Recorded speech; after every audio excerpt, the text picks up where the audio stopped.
Bonjour, bienvenue à tous pour ce webinaire sur la période de préparation au reclassement. Visiblement, le sujet vous intéresse. Vous êtes 450 à être inscrits, presque 200 déjà en ligne, mais ça, vous le voyez.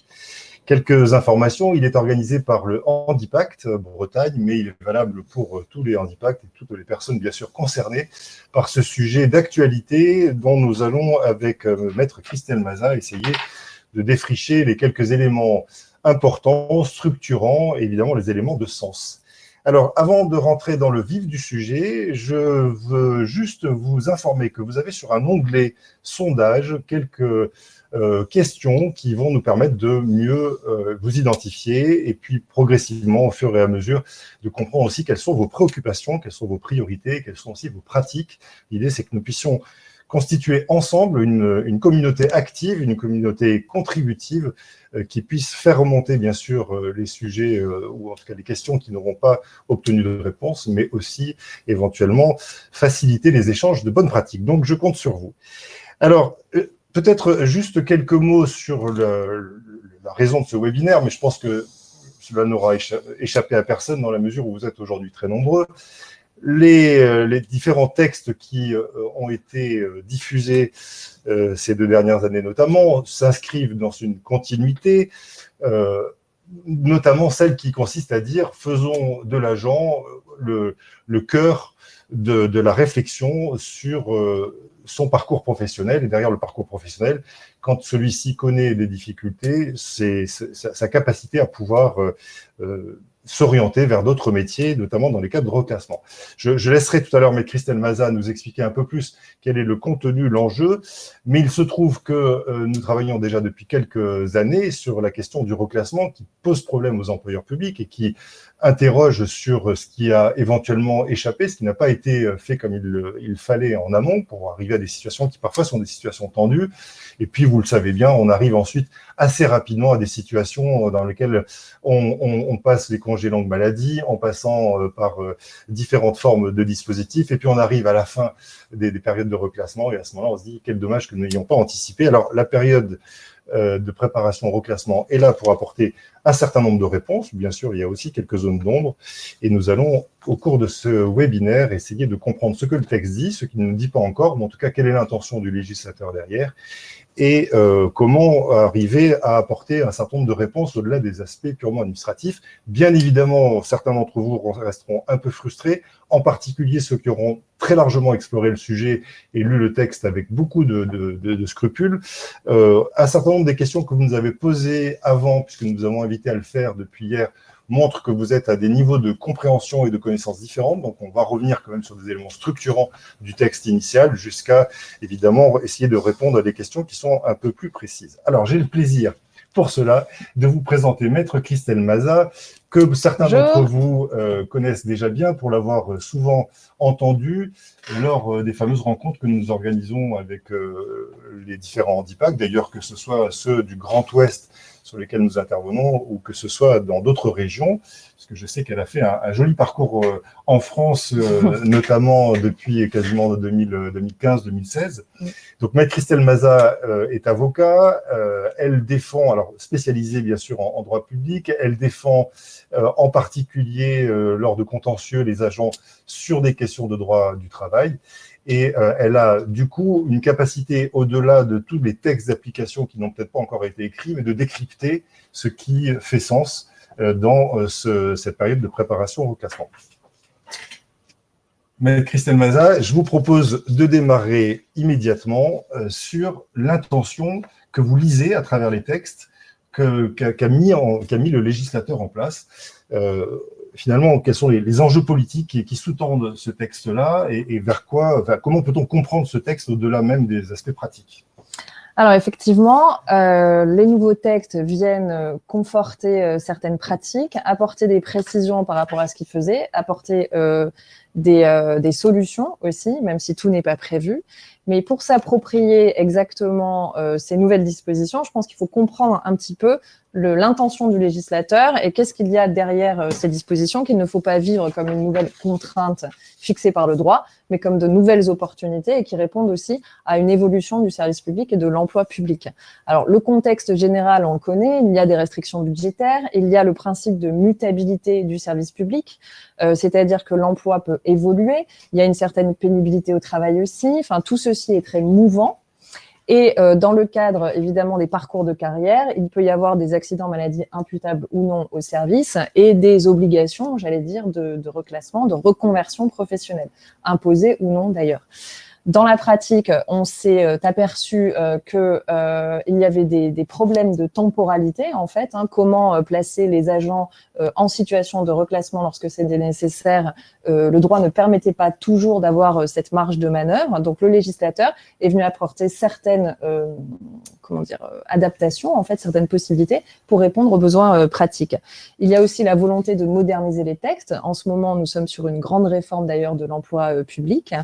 Et il y a aussi, évidemment, toujours ce principe très social, c'est-à-dire tous les agents qui rencontrent un accident, une maladie, dans le principe de la fonction publique de l'emploi de très long terme, de maintenir ce principe de non-discrimination, de maintien dans l'emploi, donc avec une intention extrêmement sociale. Voilà, très résumé, j'allais dire, les intentions du législateur, mais c'est important effectivement de comprendre que l'arrêt maladie, le placement en congé maladie, quel que soit le choix d'ailleurs, n'est pas toujours la solution pour un agent qui doit être amené à être maintenu dans l'emploi. Très bien, merci pour cette première information. Vous avez vu qu'on vous fait passer quelques slides de temps en temps, voilà, peut-être par intermittence, je n'ai pas forcément le repère immédiat, mais je suppose que ça sera un guide ils seront un guide pour vous. En tout cas, c'est dans cet esprit qu'ils sont conçus. Alors, j'ai une deuxième question, peut-être maintenant, pour entrer encore un peu plus dans le détail. Quels sont les fondements juridiques qui aujourd'hui structurent cette période de préparation au reclassement ? Alors effectivement, quand je parle d'un contexte et d'une intention du législateur, c'est important aussi de placer ces textes dans l'environnement juridique global. Donc en fonction, j'allais dire, des connaissances juridiques de nos participants, je vais expliquer de manière un peu résumée mais globale. La fonction publique, donc il y a 3 versants. Il y a des lois statutaires donc qui prévoient l'organisation, j'allais dire, de l'emploi et la gestion de carrière. Il y a un principe, c'est que le fonctionnaire doit être affecté sur un emploi de son grade. Voilà. Le fonctionnaire ne peut pas rester sans situation, sans position régulière. Donc il y a différentes positions, dont la position d'activité. En matière d'inaptitude, c'est-à-dire qu'à un moment donné de sa carrière, pour X raisons, le fonctionnaire peut être déclaré inapte à ses fonctions. Donc, il y a plusieurs formes d'inaptitude, j'y reviendrai peut-être plus tard, mais temporaire, partielle, totale, etc. Donc, face à l'inaptitude, toujours selon ce principe de maintien dans l'emploi, on a prévu des décrets d'application des lois statutaires sur le reclassement. Le reclassement, c'est pas ni l'aménagement ni l'adaptation de poste, c'est vraiment le changement de métier, pour résumer. Voilà. Donc, à la suite de ces décrets sur le reclassement, qui sont quand même relativement anciens, on s'est rendu compte, donc, en pratique, qu'il y avait quelques difficultés parfois à mettre en application.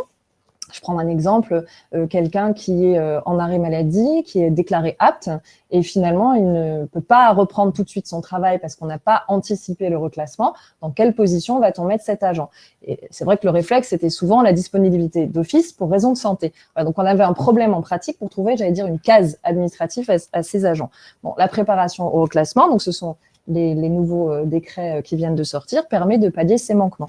Mais avant donc, j'allais dire, ces décrets, donc une fois qu'on a constaté ces écueils, qu'effectivement depuis quelques années, on nous faisait remonter dans nos différentes interventions, il y a eu cette réforme donc, de l'ordonnance de janvier 2017 qui est venue créer cette période de préparation au reclassement. Et donc en juin 2018 pour la fonction publique d'État et là très récemment en mars pour la fonction publique territoriale, on a des décrets d'application sur la période de préparation au reclassement. Voilà, donc ça, c'est tout l'environnement juridique, j'allais dire, du reclassement. Est-ce qu'on peut déjà essayer de répondre à une première question qui nous a été posée à plusieurs reprises? Il manque un certain nombre de textes, d'applications, de type circulaire, etc. Et on a même d'ailleurs une circulaire d'application qui nous manque dans la fonction publique hospitalière. Est-ce que ça dispense les employeurs publics de cette obligation de proposer une période de préparation au reclassement? Voilà. Alors déjà, l'ordonnance a prévu le texte générique, la création de la préparation au reclassement. Il y a 2 décrets d'application sur les 3 versants qui sont sortis, fonction publique d'État, fonction publique territoriale, fonction publique hospitalière. Effectivement, on attend le décret. Donc ça, j'y reviendrai par la suite. Mais à partir du moment où le décret d'application est sorti sur l'ordonnance, ce texte est applicable de plein droit. C'est-à-dire que la circulaire, ça c'est un fonctionnement administrative générale, elle vient préciser les modalités d'application quand le texte n'est pas assez précis. C'est une forme de doctrine administrative qui s'impose plus ou moins. Néanmoins, tant qu'on n'a pas ces circulaires, l'administration est débitrice de cette obligation dans les conditions que j'exposerai par la suite. Et on ne peut pas opposer, j'ai eu le cas très récemment d'ailleurs, l'administration a dit je ne peux pas mettre en œuvre, je n'ai pas la circulaire d'application. Bon, le décret est applicable de plein droit. Donc après, dans l'attente des textes, voire de quelques jurisprudences qui viendront préciser ces textes, l'administration doit faire preuve, j'allais dire, d'innovation un petit peu, notamment après sur les aspects pratiques qu'on verra, les rédactions de conventions tripartites, etc. Et avant de rentrer dans les conditions de mise en œuvre, est-ce qu'on peut considérer que, y compris pour la fonction publique hospitalière, et même à défaut d'un décret d'application, la période de préparation au reclassement s'applique ou doit s'appliquer? Alors ça, c'est un peu problématique, effectivement, concernant la fonction publique hospitalière. À partir du moment où le texte n'existe pas, il ne s'impose pas à l'administration. Bon, il y a 2 problèmes majeurs. Le premier, c'est que ça fait plus de 2 ans que l'ordonnance est sortie. On est dans un délai non raisonnable de la part de l'État de ne pas avoir pris le décret d'application. Donc, si jamais il y avait un contentieux, c'est un des arguments qu'on pourrait soulever, c'est engager la responsabilité de l'État. Bon, pour un agent individuel, c'est un contentieux assez lourd. Évidemment, bon, ça ne peut se faire éventuellement que par l'intervention d'un contentieux un peu plus collectif. Deuxième point, c'est la discrimination entre les agents. C'est-à-dire que si les fonctionnaires d'État et territoriaux ont cette particularité, j'allais dire, d'avoir cette période et que c'est refusé aux fonctionnaires hospitaliers du fait de la non-existence du texte, ça va poser donc un problème de rupture d'égalité entre agents publics. Donc, dans l'attente, moi, ce que je suggère, c'est que déjà, le reclassement est une obligation à la charge de l'employeur. Donc, on peut déjà continuer d'appliquer l'obligation de reclassement et d'avoir une forme d'adaptabilité, soit comme on faisait avant sur l'obligation de formation, hein, c'est-à-dire qu'on peut basculer sur des périodes de formation plus ou moins négociées avec l'agent, l'administration et une administration d'accueil sur des conventions tripartites. L'agent, en fait, c'est appliquer la préparation au reclassement, mais au lieu de mettre dans la case position d'activité préparation au reclassement, rester sur quelque chose qui soit rattaché à la formation, par exemple. Voilà, ce qui permettrait d'avoir une régularité totale au niveau des textes. Et si jamais il y avait un accident ou quoi que ce soit, l'agent serait en état éventuellement de soulever les arguments que je disais. Concrètement, pour mettre en œuvre une période de préparation au reclassement, ça s'adresse d'abord à qui n'est pas concerné parmi notamment les établissements? Quelles sont les différentes étapes qui structurent notamment cette période de préparation au reclassement? On y va? Alors, sur toute la procédure, donc ça, j'invite à la lecture des textes parce que bon, ils sont quand même assez précis. Il y a quelques distinctions entre la fonction publique d'État et la fonction publique territoriale. Je vais peut-être pas voir dans le détail toutes ces différences, mais en gros, l'application est la même. Déjà, ça ne s'adresse qu'aux fonctionnaires. Les fonctionnaires, donc c'est les agents titulaires. Donc, par principe, ça n'est pas encore applicable aux contractuels. Quand je dis pas encore, je suis pas dans l'esprit du législateur, mais a priori, ça va suivre la même chose que le droit au reclassement général. Il n'y a pas de raison qu'à terme, les contractuels, en CDI notamment, ne soient pas concernés. En tout cas, pour l'instant, c'est pas le cas. Les stagiaires de la fonction publique ne sont pas concernés non plus a priori, et certains statuts dérogatoires. Donc là, on est vraiment, j'allais dire, sur les statuts généraux, donc traditionnellement les trois versants, quoi. Voilà. Titulaire. D'accord. Ça, c'est pour les bénéficiaires. Alors, ouais. Du coup, pour les employeurs, est-ce qu'il y a des employeurs qui sont exclus de ce dispositif? Alors ça, après, c'est en fonction des statuts à voir. On reste vraiment sur quelque chose de statut général, donc les administrations centrales, les collectivités au sens large et les établissements publics hospitaliers, bon, quand le décret sera sorti, mais on va dire que par principe, ils sont inclus. Après, il n'y a pas d'exclusion particulière en dehors de certains statuts dérogatoires, encore une fois, j'allais dire d'anciens monopoles d'État, ou voilà, c'est l'administration au sens large, le service public. Revenons sur les agents en tant que tels. Alors, il y a un certain nombre de questions qui sont posées parce que je crois que la notion n'est pas forcément aussi évidente que ça dans le quotidien. Sur inaptitude au poste, inaptitude aux fonctions, à toute fonction, à la fonction. Est-ce qu'on peut y voir un peu plus clair là-dessus? Ça s'adresse à qui, cette période de préparation au reclassement? En tout cas, comme type de situation rencontrée. Alors, comme son nom l'indique, la préparation au reclassement concerne les personnes qui sont éligibles au reclassement. Donc, comme je l'indiquais tout à l'heure, il faut bien faire la distinction entre l'aménagement, l'adaptation de poste et le reclassement. La jurisprudence a statué d'ailleurs très récemment sur ce point. Un changement d'affectation ne constitue pas un reclassement. Voilà. Donc, il faut bien avoir conscience qu'on est sur le terrain quasiment de la reconversion professionnelle. C'est qu'on va changer de métier. Voilà, c'est ça le principe du reclassement. Alors, à la suite d'une inaptitude, en général, on parle de reclassement. Mais c'est pas toujours au sens juridique le reclassement. Par principe, donc pour reprendre le droit du reclassement, donc c'est l'aménagement de poste. En cas d'impossibilité d'aménagement, ce sera une adaptation. Et un grade comprend par exemple plusieurs métiers. Ça ne constitue pas un reclassement. Là, vraiment, le reclassement, on change de métier. Donc le principe, c'est quoi? C'est l'inaptitude aux fonctions.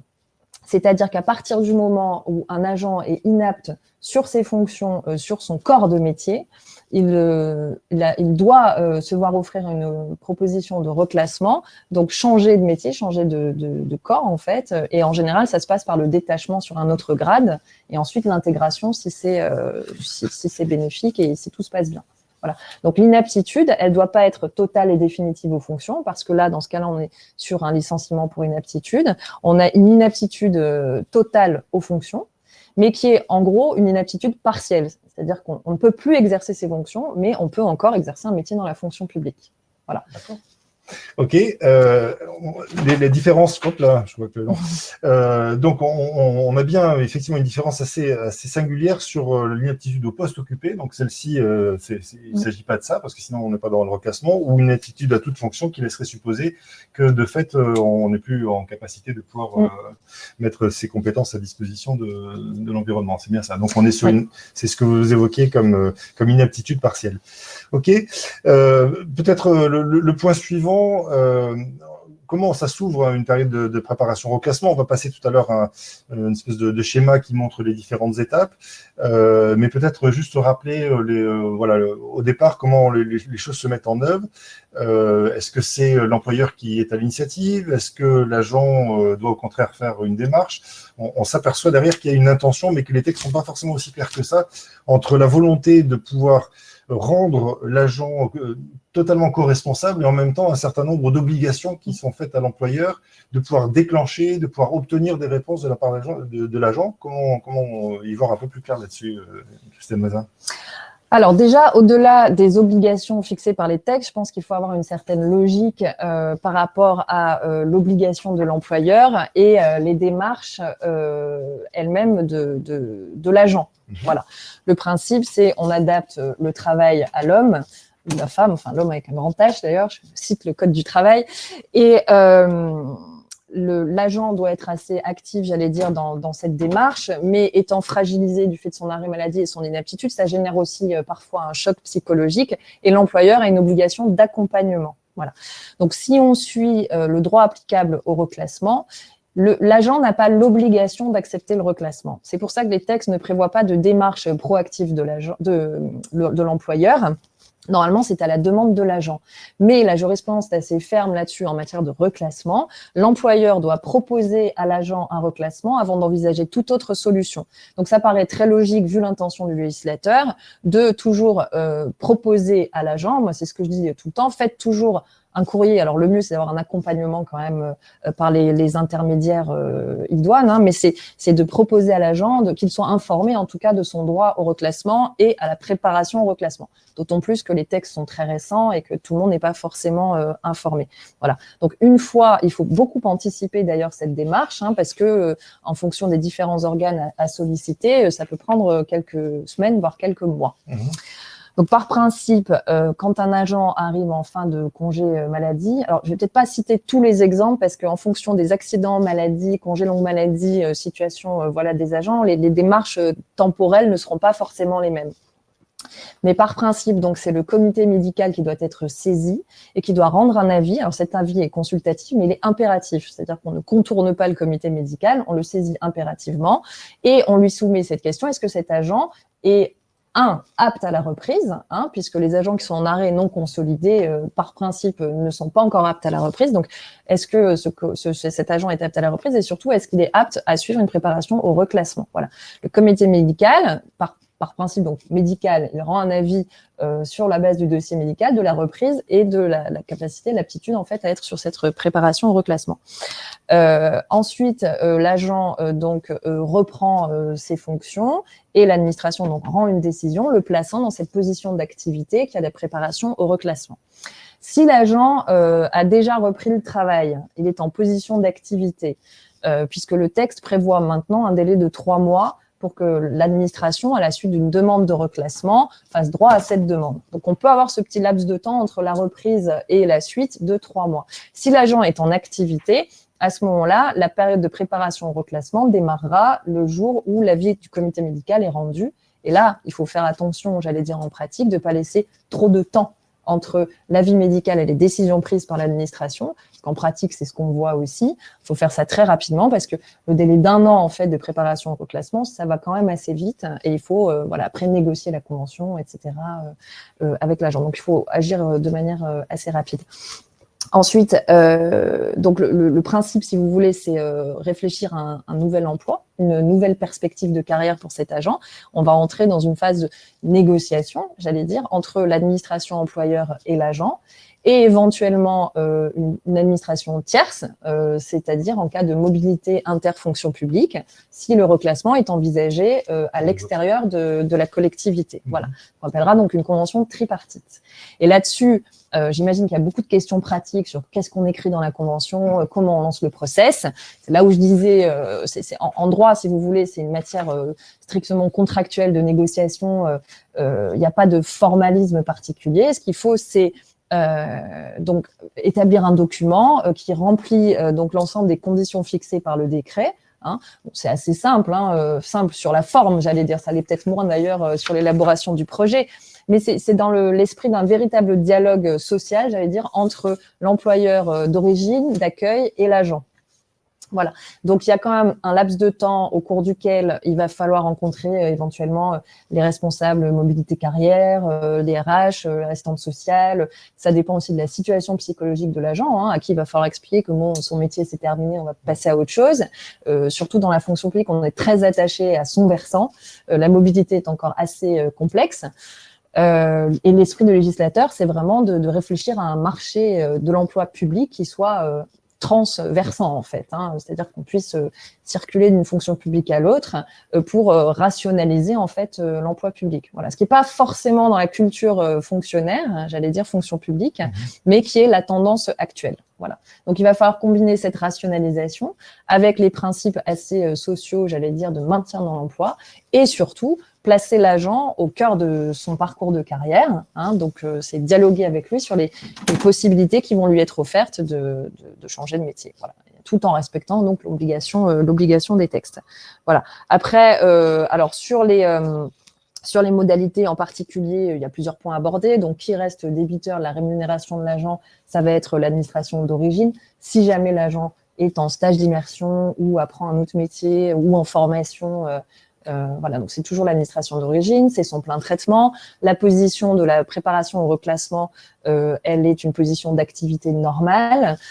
Alors, il me semble qu'il y avait eu quelques questions justement. Oui, justement sur la différence, sur la question de en activité ou pas, qui d'ailleurs distingue et qui ne substitue pas pour autant la période de préparation au reclassement. Donc déjà, ça, il faut le dire, c'est-à-dire que les textes sur le reclassement sont évidemment les mêmes. Et d'autre part, sur effectivement la capacité à pouvoir remettre en œuvre à l'intérieur un certain nombre de dispositifs, de formation, etc. Selon les statuts, on avait pas mal de questions aussi sur les mi-temps, par exemple, sur des emplois partagés qu'on peut retrouver dans les centres de gestion. Est-ce qu'on peut dire 2 mots là-dessus, sur le principe et du coup, sur ce qu'on peut appliquer? On avait un peu passé en revue juste avant pour préparer, en préparant plus exactement ce webinaire, les questions qui nous avaient été posées depuis hier. Alors en fait, ce qu'il faut avoir à l'esprit, et c'est là une rupture culturelle, j'allais dire, dans le système managérial de l'administration, c'est qu'on est clairement sur la base de la négociation. Voilà, dans le cadre de cette convention. C'est-à-dire que l'idée, c'est tout en respectant les positions d'activité classiques, les régimes d'assurance, de maladie, d'accident, etc., pendant cette période qui est une période considérée comme une période d'activité dite normale, on a tout loisir, en fait, de trouver des solutions extrêmement pragmatiques. Voilà. Et je sais d'expérience, j'allais dire qu'il va y avoir certains blocages par rapport à ça, parce que souvent, là, ce qu'on entend, c'est oui, mais si on paye cette formation pour aller travailler ailleurs, est-ce que nous, on est obligé de payer cette formation parce qu'on perd un effectif?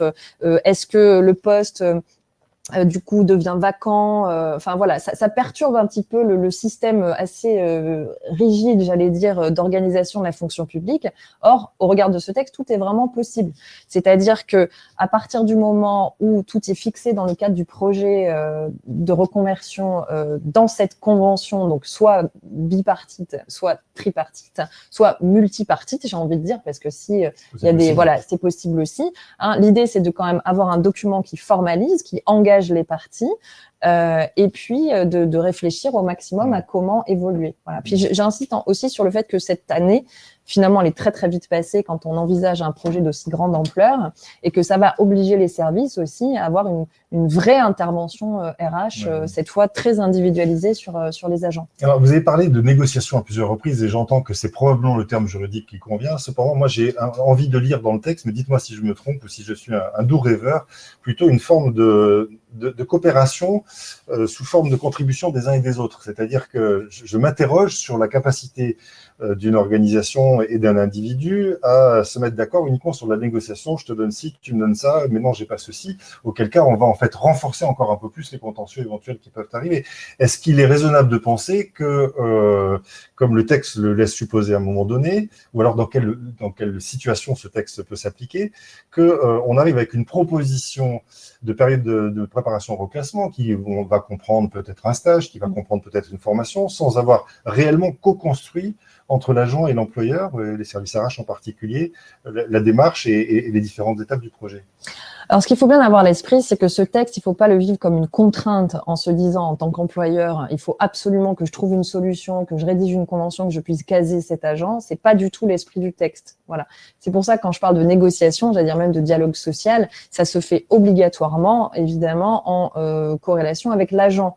Parce que la plupart du temps, dans le cas du reclassement classique, les questions qui sont posées, c'est combien de postes je dois proposer. Voilà, l'idée, c'est quand même d'avoir une réflexion cohérente dans l'intérêt de l'agent et évidemment du service. Donc encore une fois, c'est pas pour imposer une situation juste pour être dans le respect des textes. C'est pour ça que j'insiste, c'est une rupture de culture, c'est-à-dire que aujourd'hui, il y a un marché public, un marché de l'emploi public vraiment désectorisé. Hein. D'ailleurs, j'en profite pour signaler l'ouverture du site là, en début d'année, Place de l'emploi public. Maintenant, on a un seul site qui prévoit l'ensemble de la vacance de poste sur les 3 versants. L'idée, et les textes le prévoient d'ailleurs sur la préparation au reclassement, notamment pour la fonction publique territoriale, il y a un accompagnement de l'employeur sur la recherche de nouveaux emplois. C'est-à-dire que c'est pas à l'agent, ça je le vois en pratique, on dit à l'agent débrouillez-vous, c'est à vous de chercher. Voilà, comme on n'a pas cette culture en fait d'accompagnement dans les services, on a tendance à soit laisser l'agent, soit rester sur le strict secteur de son établissement, de son versant, et j'allais dire même de son établissement, sans penser plus global, j'allais dire qu'il y a l'ensemble du marché. Et ça, c'est une obligation qui va incomber aujourd'hui au service RH. Et en contrepartie, j'allais dire, c'est pas que à l'agent non plus d'attendre qu'on lui propose quelque chose. Voilà. C'est en ça que je parle de négociation. C'est-à-dire, c'est une collaboration, en fait, entre l'employeur et l'agent, tout en ayant à l'esprit qu'il y a un rapport déséquilibré, évidemment. C'est que l'agent, en général, dans ces situations, est fragilisé, qu'il nécessite un accompagnement particulier et qu'il faut être assez vigilant aussi sur ne pas imposer des choses qui seraient irréalisables. Je pense à des exemples en particulier, un agent technique par exemple, qui n'a pas l'habitude d'être en relation avec des usagers ou d'être dans quelque chose qui est vraiment sur des métiers très techniques. Si du jour au lendemain on lui propose un métier qui n'est que en relation, qui est une industrie de service, bon, ça peut poser un problème culturel assez insurmontable. Voilà, donc il faut avoir aussi tout ça, c'est aussi de la prévention du risque psychosocial, c'est l'adaptabilité encore une fois de l'emploi à l'agent. Voilà, dans un doux équilibre. Pour autant, le texte, quand même, prévoit les conditions de refus de la part de l'agent. Donc, dites-moi si je suis comment dirais-je, si je suis un peu trop provocateur en disant ça, mais j'ai quand même le sentiment que le texte, c'est une vraie invitation à dire construisons ensemble, et y compris si la maladie est de nature professionnelle, ou si éventuellement il y a eu un moment, une vraie difficulté dans la relation, etc. C'est peut-être le moment de s'y mettre. Donc on a bien cette dynamique qui consiste à dire écoutez, on est capable de construire quelque chose ensemble et on veut le faire ensemble. Et d'un autre côté, il y a quand même une deuxième partie qui semble dire bon, bah, écoutez, il faut que vous compreniez que on va tout mettre en œuvre pendant cette période-là pour essayer de construire un avenir professionnel dans la fonction publique à un agent qui aujourd'hui est inapte aux fonctions. Pour autant, si on n'y arrive pas, au bout d'un an, la personne était licenciée pour inaptitude. On est bien là-dessus. Voilà. Alors, ce que prévoit le texte, comme je le disais tout à l'heure, c'est que l'agent public peut refuser et le reclassement et la préparation au reclassement. Donc, l'agent n'a pas l'obligation, au regard des textes, d'accepter le reclassement. Bon, évidemment, c'est dans son intérêt, mais pour X raisons, il peut le refuser. Donc, l'administration ne peut pas imposer le reclassement. Sur la préparation au reclassement, c'est pareil, comme quand je parlais de collaboration, l'idée, c'est pas d'imposer une formation ou une reconversion à quelqu'un. Je reprends un exemple assez classique, les personnels d'aide-soignants dans les établissements hospitaliers, on sait qu'il y a une pénibilité au travail, il y a une usure professionnelle, et en général, ce sont des personnes à qui on propose des travaux administratifs par la suite, des fonctions administratives. Bon, tout le monde n'est pas forcément fait pour aller sur ce type de fonction, donc il faut individualiser les parcours professionnels, et il faut être à l'écoute aussi des aptitudes des agents. Alors, le texte, par exemple, prévoit que si l'agent n'a pas répondu dans les 15 jours, il est réputé avoir refusé la préparation au reclassement. Bon, là-dessus, il ne faut pas oublier non plus que la préparation au reclassement et le reclassement, c'est pas la même chose. Voilà. La préparation au reclassement, comme son nom l'indique, c'est pour préparer le reclassement. Mais si l'agent refuse la préparation au reclassement, ça ne veut pas dire qu'il refuse le reclassement. Voilà. La préparation au reclassement, c'est si, par exemple, en retour de congé maladie, il n'y a aucun poste disponible où l'agent est assez perdu, donc il ne peut pas reprendre ses fonctions, on a un problème, on ne peut pas le réaffecter, il n'y a pas d'emploi tout de suite disponible, on n'a pas forcément réussi à anticiper la reconversion. Donc, c'est une période qui permet d'anticiper un petit peu, justement, pour préparer au reclassement. Mais il arrive aussi parfois que l'agent sache exactement, soit prêt pour le reclassement et que ce soit fait directement au moment de la reprise. Auquel cas, la préparation au reclassement n'a pas d'intérêt, en fait. Voilà. Vous avez vu tout à l'heure sur vos écrans probablement les étapes de la mise en œuvre avec les différents points. On pourra y revenir si vous le souhaitez, enfin en tout cas à travers vos questions. Parmi les questions qui avaient été soumises à notre analyse préalable, il y avait celle de la participation des acteurs, que sont les Cap Emploi, centres de gestion. Alors, juste deux mots, on a dit, vous venez de le rappeler d'ailleurs à l'instant, la période de préparation au reclassement ne se substitue pas au reclassement en tant que tel. Donc, ce qui a été mis en œuvre avant, notamment dans les formes d'accompagnement, les formes de bilan professionnel, les formes de réflexion autour des différents leviers, existe toujours, y compris d'ailleurs, alors je me fais un peu le porte-parole sans l'être vraiment totalement autorisé ni légitime, mais je suppose, même si sans doute cette période de préparation au reclassement fera l'objet d'une réflexion au sein du FIP, du FIP-HFP, je suppose malgré tout que les dispositions qui ont déjà été prises sur ces questions de maintien ou de reclassement continueront évidemment à exister, voire peut-être seront renforcées, mais pour le moment, prenez en compte que la mobilisation des différents Cap Emploi, centres de gestion et autres prestations d'appui spécifiques, par exemple, peuvent être effectivement des leviers intéressants pour préparer cette période, ou pour en tout cas nourrir cette période de préparation au reclassement et du coup nourrir la capacité des deux parties à trouver une réponse satisfaisante à terme. Quelques questions sur le plan quasi administratif, là, les conditions de mise en œuvre. On avait un certain nombre de mentions qui étaient soulignées dans le texte. Est-ce qu'il faut rappeler quelque chose? Il y a des éléments auxquels je faisais référence tout à l'heure, par exemple, les risques encourus en cas de manquement aux engagements, modalités d'accueil. Bon, bref, on sent qu'il y a quand même une dimension un peu administrative au-delà de l'exhortation dynamique que constitue ce texte. Est-ce qu'il y a d'autres éléments à produire? Je pense qu'on va faire apparaître le texte sans doute à l'écran également. est-ce que vous souhaitez dire? Non, alors en fait là effectivement, ce sont des mentions impératives sont fixées par les textes, qui ne sont pas exhaustives. Hein. Encore une fois, je le disais, il y a une grande liberté contractuelle et au-delà même du caractère administratif au sens papier à rédiger, c'est surtout des obligations légales qui permettent d'encadrer en fait la préparation au reclassement, sachant que comme l'agent, s'il est par exemple en immersion, stage ou quel que soit le choix de la forme dans une administration tierce, il va y avoir évidemment tout un tas de questions d'assurance qui vont être posées, voilà, qui est débiteur en cas d'accident, etc., etc. Voilà. Donc ça, ce sont des choses, et y compris, j'allais dire, les spécificités, je sais pas, de temps de travail, des modalités très pratiques, en fait, un peu comme un règlement intérieur d'entreprise. Si vous voulez, quand vous allez dans une autre administration, voilà, la convention peut prévoir le maximum de choses. Après, en fonction de la technique contractuelle entre guillemets choisie, on peut rester sur des grands principes sans forcément rentrer dans le détail. Et comme de toute façon, la période de préparation au reclassement fait l'objet d'une évaluation régulière, on peut éventuellement adapter la convention qui a été faite, voilà, par quelques amendements. Il y a un texte qui est un peu difficile à comprendre à la première lecture, qui était celle de la convention tripartite, enfin, celle faisant mention de la convention tripartite. Alors on a, parmi les questions qui sont posées, question, est-ce qu'elle est obligatoire, quid des collectivités non affiliées?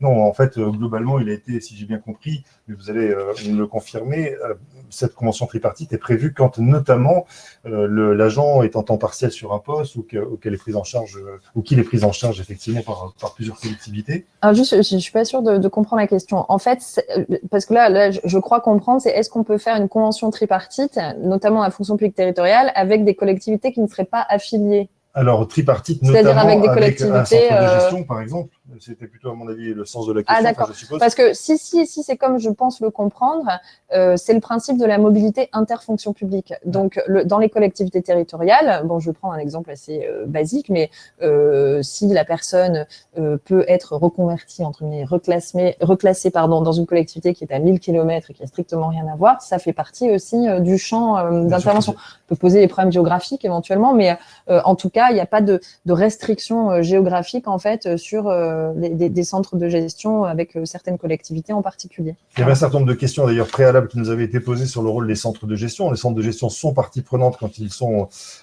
gestionnaires entre guillemets pour le compte d'eux, mais pas nécessairement. Donc aujourd'hui, en tout cas, le texte ne dit pas a priori que les centres de gestion sont un acteur incontournable. Si derrière cette question il y avait cette interrogation, pour le moment, on ne peut pas le dire.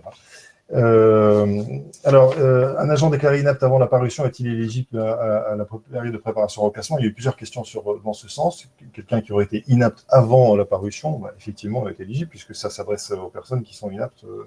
Voilà, alors par rapport à ça, je crois comprendre à peu près le sens de la question, mais il y a deux choses importantes à souligner. Un agent qui est inapte par principe et qui est en arrêt maladie, tant qu'il n'est pas déclaré apte à la reprise, de toute façon, il est en arrêt maladie.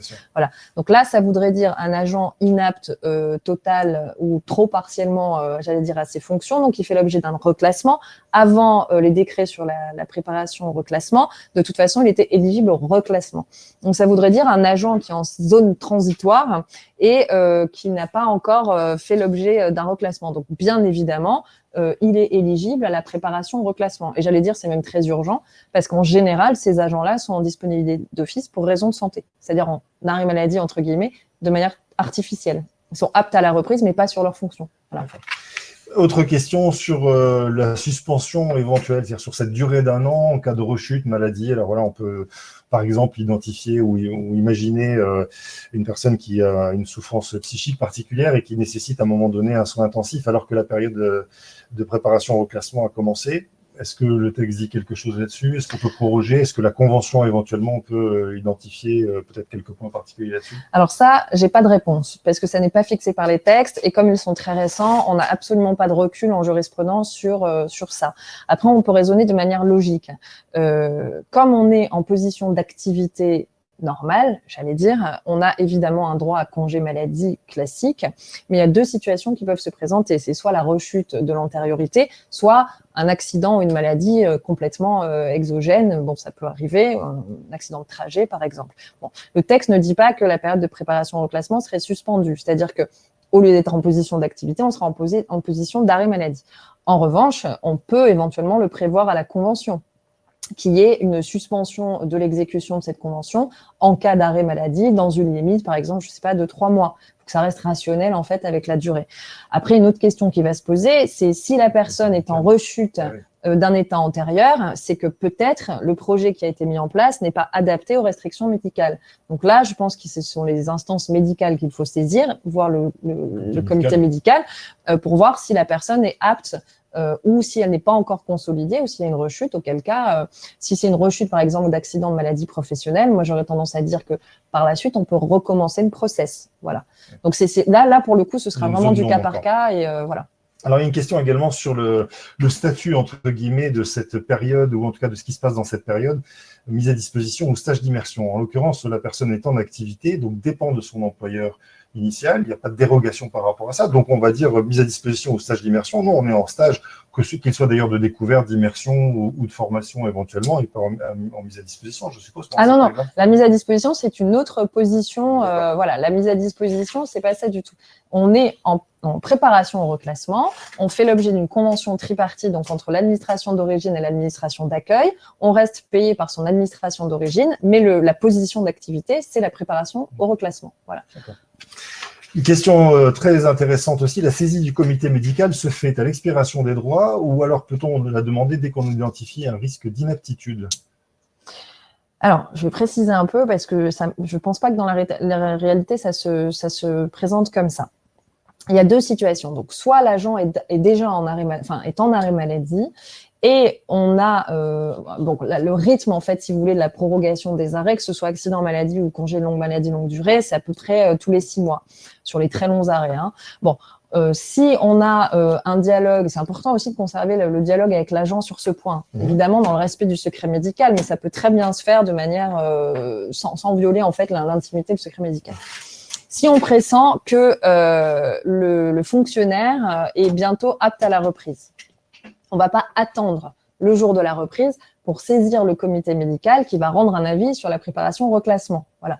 Il faut quand même anticiper. Moi, ce que je suggère, c'est que l'administration, éventuellement, alors, moi, je suis toujours plutôt favorable aux appels téléphoniques, au simple courrier. Hein. Faut pas faire que non plus de la gestion strictement administrative de ces congés maladie par l'assistante sociale, par exemple, par les RH. Donc, de prévenir l'agent qu'il a droit à éventuellement un reclassement ou donc cette période de préparation au reclassement.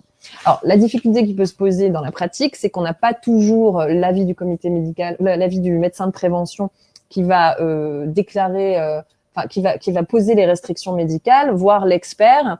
C'est-à-dire qu'il y a un problème de temporalité, en fait. Hein. Donc, il faut arriver quand même à assez bien cartographier dans le temps l'ensemble de ces étapes pour anticiper au maximum et ne pas laisser l'agent dans un flou artistique, j'allais dire. Voilà. Alors, par rapport à la question, c'est dès qu'on identifie un risque d'inaptitude, bon, c'est difficile d'identifier les risques d'inaptitude parce que ça fait partie de la prévention du risque psychosocial. Donc, on est clairement sur la cartographie des risques. Je prenais mon exemple des aides-soignantes tout à l'heure où on sait qu'il y a un risque de pénibilité, mais on ne sait pas le jour où la personne va être totalement inapte. Ça, c'est le principe de l'imprévisibilité en fait des arrêts maladie. Donc, soit on est sur une gestion de prévention du risque psychosocial et on a des entretiens réguliers avec des agents. Il faut être assez vigilant aussi sur des arrêts ponctuels, des arrêts qui deviennent de plus en plus réguliers, voilà, de voir s'il y a une espèce d'usure au travail et éventuellement d'avoir un dialogue avec cet agent. Voilà. Et de voir si cette personne ne se sent plus apte aux fonctions et passer dans tout le process médical et là, anticiper la période de préparation au reclassement. Voilà, donc il y a différents cas, en fait, mais j'ai envie de dire, il faut anticiper, ça c'est c'est la règle. Alors, on me signale, parce que j'ai pas le temps de vous écouter en même temps que de regarder l'ensemble des contributions qui ont l'air d'être très, très denses, que les centres de gestion ne sont pas d'accord avec vous sur le fait qu'on les considérait comme acteurs possibles, mais pas forcément incontournables. Et donc, ils nous disent que c'est forcément tripartite. Nous avons relu le texte à plusieurs reprises. Pour nous, il y avait un « ou » qui donnait peut-être un flou artistique. Ça fait peut-être partie des questions qu'il faudra que nous posions aux instances compétentes sur le sujet pour vérifier quelle est la lecture. Oui, non, ça dépend des situations des collectivités territoriales, effectivement. Ouais. Je vous propose peut-être de faire un point sur les éléments peut-être essentiels à retenir. Alors, l'exclusion des non-titulaires, des fonctionnaires qui sont hors le cadre, on va dire, habituel, et les stagiaires, le fonctionnaire doit être jugé inapte à ses fonctions, la période de préparation au classement est engagée à l'initiative de l'employeur, mais évidemment mobilise complètement la volonté, l'engagement et les forces de l'agent. La période de préparation au classement débute à la réception de l'avis du comité médical ou au terme du congé maladie. On ne l'avait peut-être pas forcément précisé, mais vous l'aviez vu. Au moment de la reprise, en fait. Dans la reprise, voilà. Elle dure maximum 1 an, donc c'est le maximum 1 an, évidemment. C'est-à-dire que rien n'empêche qu'une période de préparation au classement se fasse en 3 mois ou en 4 mois si à un moment donné le travail avait été suffisamment anticipé. En cas de reclassement et de reflux implicite ou volontaire du signateur, il y a une faute caractérisée. N'oublions pas, malgré tout, ce deuxième volant ou versant, en tout cas, qu'on a pu identifier tout à l'heure, c'est-à-dire que la période de préparation au reclassement est un moment donné aux deux parties de se mettre d'accord sur un autre avenir professionnel, mais si l'une des parties ne dit « moi, je ne suis pas d'accord » et qu'il n'y a pas de solution de reclassement en tant que tel, puisqu'on a dit que ça ne se substitue pas au reclassement en tant que tel, aux obligations de reclassement, eh bien, de fait, il y a en fait un licenciement pour inaptitude. Je sais que ce terme licenciement est un peu un mot qui est banni au sein de la fonction publique, mais je crois que le texte oriente clairement vers le fait de dire on donne tous les moyens qu'on peut à une situation, enfin en tout cas une démarche de reclassement, mais s'il n'y en a pas, il n'y a pas de solution. Et puis l'administration dispose de mois pour notifier le projet de la période de préparation au reclassement aux fonctionnaires. En fait, on l'a compris, c'était pour se donner un laps de temps suffisant et en même temps contraint, puisque ça dure un an au total et qu'il faut pouvoir engager assez rapidement. Évidemment, ce texte-là a une caractéristique ou une connotation administrative et ne prend pas nécessairement en compte les différences qu'on peut avoir entre les agents dans leur capacité à pouvoir se projeter sur l'avenir et à construire leur projet professionnel. Voilà pour les points essentiels. Alors, peut-être quelques applications pratiques ou peut-être quelques alternatives, entre guillemets, à la période de préparation au reclassement ou points particuliers que vous souhaiteriez apporter pour encore un peu plus éclairer ce qui se joue dans cette période-là et ce qu'on peut en faire. Je voulais juste revenir sur la question précédente qui était posée par rapport au centre de gestion, parce que je viens de revérifier rapidement dans le texte. C'est en fait l'autorité territoriale, le président du CNFPT ou du centre de gestion. Voilà, donc c'est pas toujours le centre de gestion en fait, hein, mais il y a de toute façon l'implication des autorités territoriales. Voilà, ça c'était le petit point pratique sur l'éclairage du texte. Alors sur les applications pratiques, effectivement, je pense que ce qui est très important, je l'ai déjà dit à plusieurs reprises, c'est l'anticipation. On est clairement dans la gestion du risque psychosocial, puisque le reclassement, c'est la gestion de toutes les personnes qui ont connu un accident, une maladie, que ce soit donc imputable ou non au service. Voilà. Donc, quand je disais il faut une rupture avec le système strictement gestionnaire des arrêts maladie, c'est pas tous les 6 mois convoquer l'agent, le laisser dans son long congé maladie, et puis une fois qu'il est proche de la reprise, se poser la question de ce qu'on va faire de cet agent. Il y a aussi une vraie réflexion pragmatique de la part des collectivités publiques à avoir. Hein. Quand je dis collectivités publiques, c'est 3 versants. Hein. C'est la cartographie de l'emploi public. Donc, à partir du moment, quels sont les besoins, quelles sont les évolutions possibles, c'est ce que je disais en introduction sur la mutabilité du service public. Donc, en fait, traditionnellement, on se laisse porter par le statut, en fait, où on a des agents qui sont donc titulaires. Mais aujourd'hui, la fonction publique a extrêmement évolué. Donc, c'est en plus l'objet beaucoup de la réforme actuelle qui est en cours, en fait. Hein. C'est aussi de suivre l'évolution du marché du travail, y compris dans la fonction publique. Voilà. C'est pas une précarisation de l'emploi, j'allais dire, c'est une mutation de l'emploi. Voilà. Donc ça, il faut l'avoir à l'esprit en tant qu'employeur public aussi. C'est notamment pour ces agents qui sont fragilisés avec cette intention donc de les maintenir dans l'emploi. Alors l'ouverture de ces versants, c'est quoi aussi? Il y a des secteurs en surnombre. Il y a des agents en surnombre, mais il y en a où ils sont en sous-effectif. Voilà, l'idée, c'est les agents qui ont une envie de reconversion, et pas qu'une envie, j'allais dire, c'est surtout un besoin de reconversion du fait de leur inaptitude partielle, sont invités en fait à aller en fait être mobiles en fait dans ces et retrouver même l'essence finalement du statut de la fonction publique. Tout à fait, tout en restant dans le statut en fait, mais en envisageant voilà un autre métier. Voilà, ça c'est ce que j'appelle une rupture un peu culturelle dans la fonction publique, mais qui est clairement prévue par les textes. Ensuite, il y a sur cette cartographie donc du risque psychosocial, ça c'est une obligation qui est quand même maintenant qui est impérative, mais qui date d'un moment, mais qui n'était pas toujours mise en œuvre. Alors évidemment, après, quand je dis ça, c'est en termes très génériques, ça va dépendre de la taille de la collectivité aussi. Il y a des collectivités où il y a une dizaine d'agents, il y en a où il y en a 450, ou même plus. 3000. Voilà, 3000. On n'est pas du tout sur les mêmes types d'organisation. Et on n'a d'ailleurs pas toujours les mêmes difficultés qu'on rencontre. Là, l'idée, et c'est le problème qu'on rencontrait dans le reclassement, c'est qu'on était un peu figé par rapport à sa collectivité. Là, l'idée, c'est vraiment l'ouverture, au niveau même national. Donc, ça nécessite, alors encore une fois, sous réserve des problèmes de géographie, mais ça nécessite des dialogues qui s'instaurent. Souvent, donc, dans les conférences Handipact, on parlait d'instaurer des commissions mobilité interfonction publique pour des échanges de bonnes pratiques et puis des dialogues aussi sur la vacance de poste dans un département donné. Je pense que c'est assez simple à organiser. En fait, maintenant, il y a le site, mais le site, c'est assez vaste. Mais je pense qu'il faut des relais départementaux, régionaux, à échelle plus locale, qui permettent vraiment d'avoir une réflexion sur l'emploi public, le bassin de l'emploi public. Voilà, ce qui rendra l'application de ces textes effective et plus simple à exécuter, j'allais dire. Voilà, donc il faut arriver à sortir en fait de son établissement. Voilà, donc c'est ce que j'appelle un peu la révolution culturelle. Donc cette ambition en fait d'avoir une interconnexion entre les services, les établissements et les différents versants, ce qui ne se fait pas de manière très simple. Mais j'allais dire, on prend un établissement hospitalier, il est forcément en lien avec la collectivité territoriale. Voilà, donc le dialogue existe déjà. Ou pas, et du coup, effectivement, le Handipact peut être un lieu d'échange, enfin, il l'est déjà, mais peut-être un lieu dans lequel, effectivement, cet échange s'enrichit encore un peu plus. Exactement. Je profite de l'occasion pour le dire, parce que c'est un peu le rôle que nous jouons. Ok, est-ce que sur les nouvelles approches, les différents types d'approches, vous aviez d'autres, ou applications, en tout cas, vous aviez d'autres interventions? Alors, partout où il y a, j'allais dire, des petits problèmes d'interprétation du texte, on peut déjà se baser sur la jurisprudence en matière de reclassement. Et j'insiste encore une fois, la période de préparation au reclassement n'est pas le reclassement. Voilà.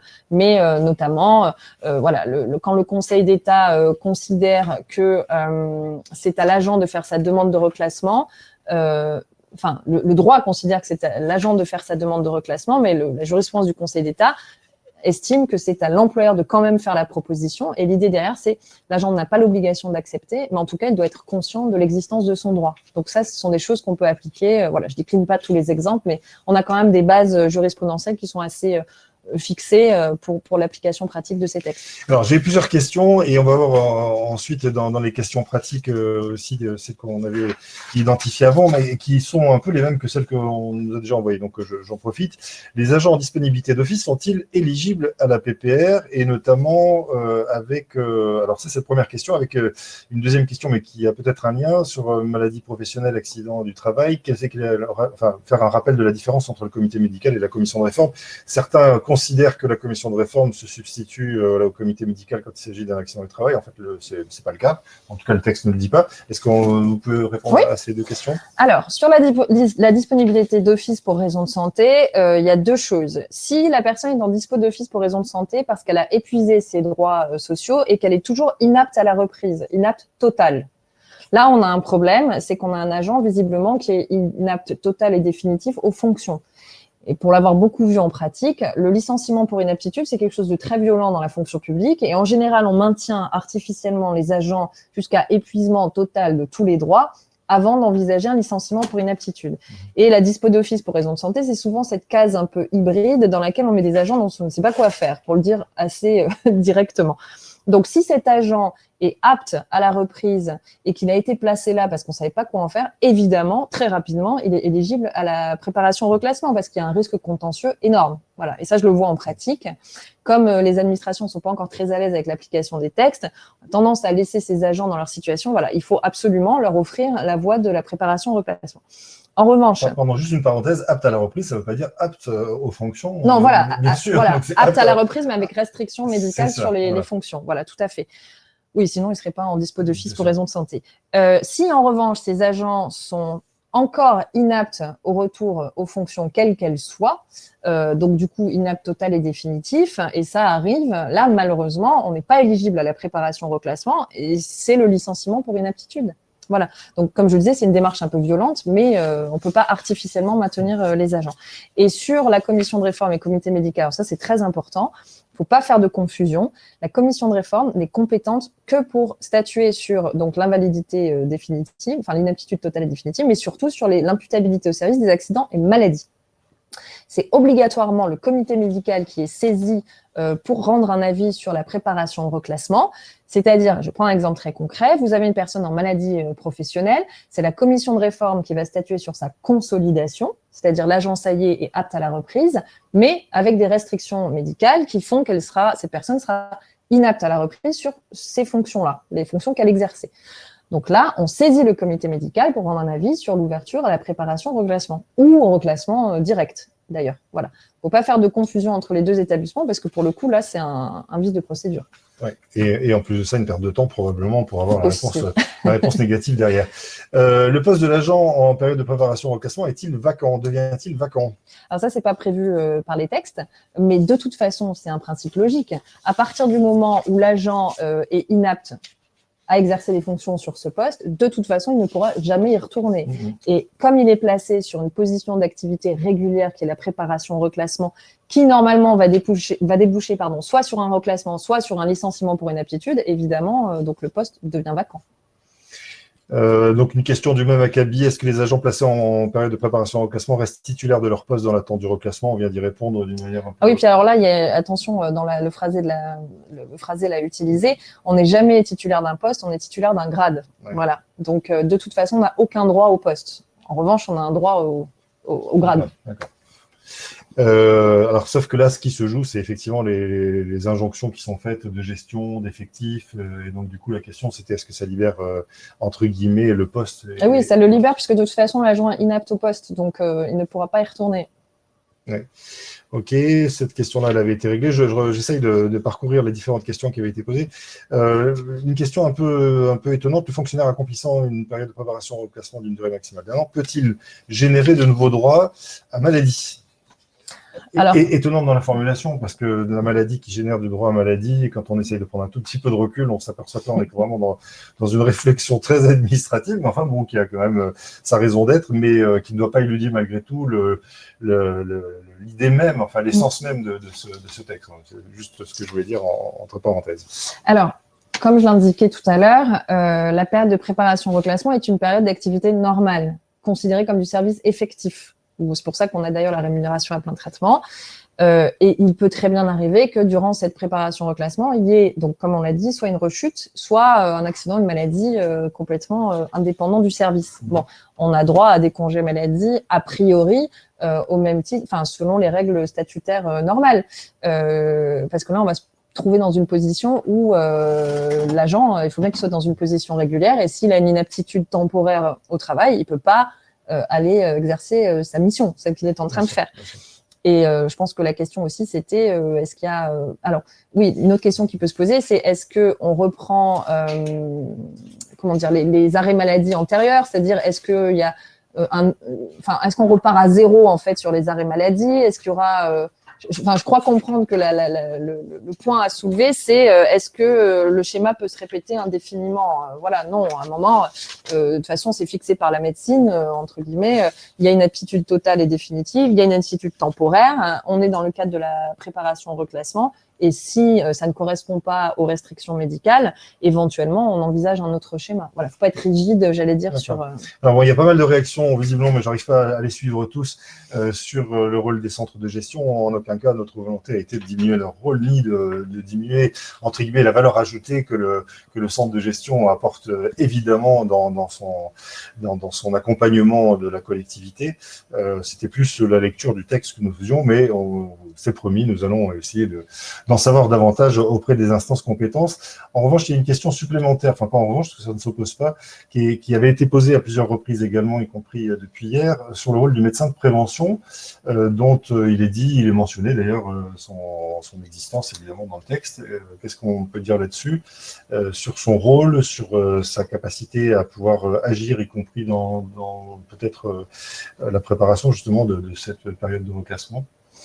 Alors, il est prévu par le texte que le médecin de prévention peut être consulté ou associé lors de l'élaboration du projet et de la convention. Donc, son intervention n'est pas coercitive, obligatoire. Moi, j'aurais tendance à dire que c'est très important de l'associer au process parce que souvent, c'est un interlocuteur privilégié de l'agent, qui peut être en difficulté psychologique, comme je l'ai dit. Alors, c'est aussi le rôle des ressources humaines, mais c'est pas les mêmes métiers, j'allais dire. Et puis, le médecin du travail est détenteur d'un secret médical. Il peut connaître certains aspects réactionnels, j'allais dire, de l'agent qui aura envie de discuter avec lui directement. Il peut avoir envie de lui soumettre le projet en lui disant, voilà, moi, on me propose ça, j'ai décidé ça. J'ai eu telle maladie ou tel accident, est-ce que vous pensez que dans la durée, ça peut être compatible ou est-ce que j'ai un risque de rechute? Je pense en particulier sur des syndromes dépressifs réactionnels ou des longues dépressions. Voilà. Pour moi, c'est un accompagnement social qui me paraît assez important, mais en tout cas qui n'est pas imposé par les textes. De toute façon, dans l'ensemble de ces domaines d'intervention, j'allais dire de l'hygiène et de la sécurité, et y compris dans le cadre du reclassement, l'intervention de l'ensemble des acteurs sociaux me paraît essentielle. Voilà, c'est prévu par les textes, ils existent, et bon, ce serait dommage de ne pas les associer. Autre question. Alors, je vois qu'il y a toujours des questions sur le chat qui concernent justement la durée, enfin pas la durée, mais les différents cas de figure dans lesquels un agent inapte temporaire est placé en disponibilité pour des raisons de santé, après épuisement de ses droits, est-ce que la PPR peut s'appliquer? Bon, voilà, il y a un certain nombre de questions comme ça. Je pense qu'il y a eu des réponses peut-être trop partielles qui ont été apportées, mais on essaiera de faire peut-être un question-réponse derrière. Ici, il y avait une question, si la période de préparation au reclassement n'occupe pas l'agent à temps plein, que fait-il de son temps? Ah ben ça, c'est une bonne question qui n'est absolument pas prévue par le texte et qui, en fait, alors, je peux suggérer une réponse. Ça doit faire l'objet de la convention, donc bipartite ou tripartite, parce que je rappelle qu'il n'y a pas que la fonction publique territoriale, il y a aussi la fonction publique d'État, en tout cas pour les textes actuellement. Ça doit faire l'objet de la convention, c'est-à-dire qu'il y a un principe, c'est qu'on ne peut pas remettre l'agent sur les fonctions qu'il occupait au préalable puisqu'il est en inaptitude. On prévoit en fait la durée de la préparation au reclassement, et attention, d'ailleurs, je fais une petite précision, c'est 1 an maximum, et ça veut pas dire que ça doit être 1 an plein. Ouais, ça peut être 1 mois, 2 mois, 3 mois. Donc, c'est aux parties d'organiser le temps d'immersion, immersion ou formation d'ailleurs, puisqu'il y a plusieurs possibilités. Ça peut être aussi une occasion, alors ça encore une fois, il faut voir sur le plan géographique pratique, mais d'essayer plusieurs établissements publics, plusieurs collectivités dans une zone donc géographique déterminée. Donc, il ne faut pas être figé en fait sur les solutions possibles et envisageables. Voilà, si on a, c'est vrai qu'il y a un souci économique pécuniaire. J'allais dire, c'est qu'on est payé pendant 1 an à plein traitement, 1 an maximum, j'insiste, et qu'on a peut-être un souci en tant qu'employeur public de rentabiliser la rémunération. C'est un coût pour la collectivité. Bon, c'est pas comme ça qu'il faut l'envisager. Ce coût-là, il faut l'envisager comme déjà un accompagnement social d'un agent qui a été en difficulté pour des raisons de santé et surtout pour la collectivité de l'emploi public, j'allais dire. Voilà, l'intérêt, c'est que cette préparation au reclassement, elle soit utile. Comme je disais, c'est pas recaser l'agent quelque part parce qu'on sait pas quoi en faire. Voilà. Donc, il faut réfléchir très en amont. Avant même, j'allais dire, peut-être pour les plus grandes structures, mais avant même qu'il y ait l'émergence de ces crises psychosociales et de ces arrêts maladie, essayer de voir avec les autres collectivités aussi les échanges que l'on peut avoir. Et ça fait partie de la prévention du risque psychosocial. Voilà. Pour une dernière question, mais on ne va pas pouvoir les prendre toutes parce qu'il est déjà midi passé. Est-ce que la période de préparation au classement peut-elle être prolongée? Si un an n'est pas suffisant, pour le moment, le texte ne prévoit pas. Le texte prévoit un an maximum. Il y a un certain nombre de questions. Alors, compte tenu de l'affluence de ces questions et de toutes celles que vous avez aussi pointées dans votre échange sur le chat, je vous propose que nous réfléchissions peut-être à une question-réponse qui pourrait être mise en œuvre dans les jours ou les mois à venir. Évidemment, on ne pourra pas répondre, et notamment à la place de l'administration. On a essayé surtout de donner le sens, le cadre. Peut-être qu'on peut dire encore un dernier mot sur les éléments qui peuvent éviter. Alors, je vais avoir une présentation un peu négative, donc je suis vraiment désolé parce qu'on a essayé au contraire d'être très positif sur ce dispositif qu'on trouve extrêmement intéressant, mais sur ce qui pourrait être un risque contentieux ou les ingrédients qui éviteraient, on va présenter de manière positive, justement ce risque de difficulté dans la relation qu'on a entre l'agent et l'employeur public. Voilà, si vous aviez quelques préconisations à faire là-dessus, lesquelles seraient? On a parlé de management, on a parlé de mobilité. Est-ce qu'il y a d'autres éléments qu'on peut éventuellement pointer avant de conclure ce webinaire? Alors, j'allais dire, en plus, l'actualité avec le procès France Télécom nous renvoie à un impératif extrême, c'est qu'il va y avoir une responsabilité managériale claire, enfin, il y a déjà, mais elle risque d'être renforcée, au niveau de l'organisation de l'emploi et des conditions de travail. Voilà. Donc, ce qui est très important, c'est que ces personnes qui sont en difficulté, l'employeur a une obligation de respect des textes, l'agent doit être associé, mais il ne faut pas que ce soit le moyen, alors là je parle vraiment aspect contentieux, de forcer un agent en fait à quitter la collectivité et à trouver le moyen de le faire partir. Je pense en particulier à un cas que je traite actuellement où il y a eu une situation de harcèlement moral dans le travail entre un supérieur hiérarchique et un agent. L'aide a été sollicitée de la part de l'administration qui n'est pas intervenue. Il y a eu une protection de la hiérarchie. Cet agent a été déclaré apte à la reprise après maladie professionnelle, mais inapte à la reprise dans cette collectivité en particulier. Voilà. Donc ça, c'est vraiment les difficultés qu'on a sur le terrain quand il y a des conflits absolument irréversibles entre l'employeur et un agent. Qu'est-ce qu'on fait? Bon, là, cet agent a demandé à faire un cumul d'activités pour continuer à travailler étant apte, mais ne trouvant pas d'employeur. Ça lui a été refusé. A fait une demande de préparation au reclassement. On lui a dit, la circulaire n'est pas sortie, je ne suis pas compétent pour agir, ça n'est pas opposable. En fait, en gros, il n'y a pas eu de volonté de l'employeur, en fait, d'aider cet agent. Bon, là, il y a une responsabilité administrative, c'est clair, mais presque une responsabilité pénale, parce qu'en cas d'accident ou de décompensation, là, clairement, il y a une faute commise. Donc, il faut faire attention. Là, je noircis un peu le tableau, mais mon travail aussi de voir tout ce qui va mal et d'essayer de trouver des solutions. Il y a une vraie responsabilité managériale vis-à-vis de ces agents. Et je rappelle, le Code du travail, livre 4, est applicable aux 3 versants de la fonction publique. On doit adapter le travail à l'homme. Voilà. Donc, quand il y a un problème sur le terrain, évidemment, l'employeur n'est pas tenu à une obligation de résultat en matière de reclassement, parce qu'on va être clair, on ne peut pas non plus étendre le marché de l'emploi indéfiniment et on ne peut pas toujours l'agent peut finalement être complètement, totalement inapte. Voilà, donc on ne fait pas de miracle, mais il y a quand même l'importance de cet accompagnement en termes de dignité de l'agent même et de respect des textes, elle est essentielle pour que ce soit pérenne pour tout le monde, et tout le monde a y gagner d'ailleurs. Voilà. Il y a une question d'ailleurs qui était posée sur le fait qu'une orientation vers le privé soit considérée comme un reclassement possible. Je crois que les textes sont relativement flous là-dessus. Qu'est-ce qu'on peut dire? Bien sûr que dans la vie d'une personne, la possibilité d'aller mettre ses compétences à disposition malgré son inaptitude partielle dans le privé est une chose qui est tout à fait à encourager. Pour autant, le texte ne disait rien là-dessus. Alors, le texte parle de service public. Après, il faut voir qu'avec la création du compte personnel d'activité et l'évolution du droit à la formation, maintenant, il est possible d'avoir une formation de reconversion pour aller éventuellement hors administration. Ça, c'est le process un peu des politiques actuelles, d'essayer d'étendre le marché de l'emploi au maximum et répondre aux restrictions budgétaires. Voilà. Autre élément, alors on a évoqué évidemment l'impact du management sur le succès de la période de préparation au reclassement.